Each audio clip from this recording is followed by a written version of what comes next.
여러분, 만약 식당에서 상한 음식을 먹고 배탈이 났는데 사장이 미안하다며 옆에 있는 럭셔리 호텔 뷔페 2만 원 할인권을 준다면 어떠시겠습니까?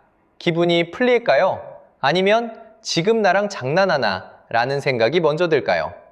최근 3,370만 명의 개인정보 유출 사고를 낸 쿠팡이 내놓은 보상안을 두고 대한민국이 시끄럽습니다. 언론에서는 최대 1.7조 원 규모의 보상 부담이 발생할 수 있다는 분석까지 나왔죠.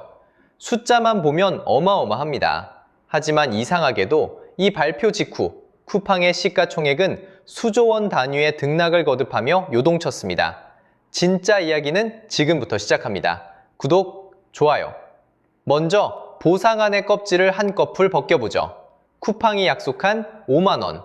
그런데 우리가 가장 많이 쓰는 로켓 배송이나 쿠팡이츠에서 쓸 수 있는 돈은 각각 5,000원씩, 도합 10,000원 수준에 그친다는 비판이 큽니다. 나머지 4만 원은 평소 이용률이 낮은 명품 앱이나 여행 상품을 결제해야만 쓸 수 있는 할인권 구조입니다. 그래서 소비자들 사이에서 보상을 빙자한 판촉 행사 아니냐는 분노가 터져나오는 이유입니다.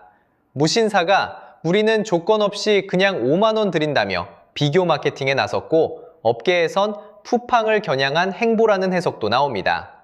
겉으로 보기엔 사과지만 속을 들여다보면 자사 플랫폼 결제를 유도하는 고도의 마케팅 전략이 숨어 있다는 지적이 끊이지 않습니다.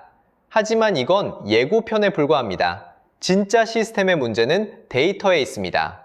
정부가 유출 경로를 파악하기 위해 자료 보전을 요청했지만 쿠팡 홈페이지에 5개월치 접속 로그 기록이 삭제된 채 방치된 것으로 드러났고 당국은 고의성 여부를 포함해 사실관계를 확인 중입니다. 사고 차량의 블랙박스를 정부가 요구했는데 보관기간이 지나서 지워졌다는 대답이 돌아온 격입니다. 당국은 이 설명의 고의성 여부를 집중적으로 들여다보고 있습니다. 한편 쿠팡은 개인정보 이슈와는 별도로 하도급법 위반 혐의와 관련해 공정위에 동의 의결 절차를 밟고 있습니다.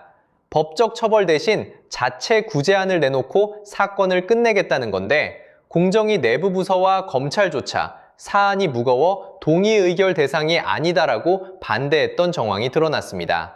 그럼에도 절차가 진행되는 이유, 누군가 뒤에서 봐주고 있는 건 아닐까요? 이 의혹이 사실이라면 쿠팡은 대한민국 법체계 자체를 흔들고 있는 셈입니다. 본질적인 질문을 던져봅시다. 왜 쿠팡은 한국 정서와 동떨어진 이런 고자세를 유지할까요? 답은 쿠팡의 지배구조에 있습니다. 쿠팡은 미국 뉴욕 증시에 상장된 미국 기업입니다. 김범석 의장은 글로벌 일정을 이유로 청문회에 불참하며 국내 규제의 칼날을 피하고 있죠. 또 임원들의 주식 매도 보도까지 나오며 논란이 확산됐습니다. 한국 소비자들의 데이터 주권보다 미국 본사와 주주들의 이익이 우선시되는 구조. 이것이 우리가 로켓 배송의 편리함 뒤에서 외면해왔던 차가운 진실일지도 모릅니다. 자, 그럼 쿠팡의 미래는 어떻게 될까요? 단순히 나쁜 기업이다라고 비판하는 수준을 넘어 현재 정부와 시장이 검토 중인 실제 시나리오를 살펴보겠습니다. 첫 번째 시나리오는 사상 초유의 영업정지 가능성입니다. 공정거래위원회는 쿠팡의 자료 삭제 정황과 피해 회복 조치의 적절성을 근거로 영업정지 처분 가능성을 거듭 언급하고 있습니다. 클라우드 기록을 삭제했다면 복구도 어렵고 악용될 소지가 크다는 게 정부의 판단입니다. 만약 영업정지가 현실화된다면 쿠팡의 물류망은 마비되고 그 파장은 걷잡을 수 없게 됩니다. 두 번째 시나리오는 16조 원 규모의 집단소송 뇌관입니다. 일부 법조계는 쿠팡의 보상 쿠폰을 사용하는 행위가 향후 소송권을 제한하는 부재소 합의로 해석될 여지가 있다고 병고합니다.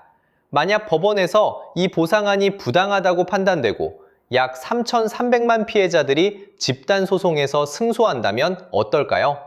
인당 수십만 원의 배상액만 책정되어도 쿠팡은 수조 원에서 수십조 원의 천문학적 배상금을 물어야 할지도 모릅니다. 세 번째 시나리오는 국세청의 역외탈세 정밀조사입니다. 국세청은 한국 쿠팡이 적자 상황임에도 미국 본사에 거액의 자문료를 보내는 구조에 주목하고 있습니다. 이것이 세금 탈루를 위한 편법 송금인지 집중 조사하겠다는 방침이죠. 만약 탈세 의혹이 사실로 드러난다면 쿠팡은 단순한 개인정보 유출 기업을 넘어 국부를 유출하는 부도덕한 기업으로 낙인 찍히게 될 것입니다. 오늘 우리가 파헤친 쿠팡 사태는 단순히 한 기업의 실수가 아닙니다. 플랫폼이 우리의 일상을 장악했을 때 우리의 소중한 데이터가 어떻게 취급되고 보호받아야 하는지에 대한 거대한 화두를 던지고 있습니다. 쿠팡항은 한국 국민의 정서를 고려하기보다는 쿠폰을 받으라는 방식을 택했습니다. 이 방식이 과연 대한민국 시장에서 신뢰라는 화폐로 환전될 수 있을까요? 아니면 로켓 배송의 신화가 멈추는 결정적 계기가 될까요? 여러분은 쿠팡의 이번 보상안 어떻게 생각하십니까? 5만 원의 사과를 받으시겠습니까? 아니면 더 강력한 책임을 물으시겠습니까? 여러분의 날카로운 의견을 댓글로 기다리겠습니다. 구독, 좋아요, 넥스트박스 감사합니다.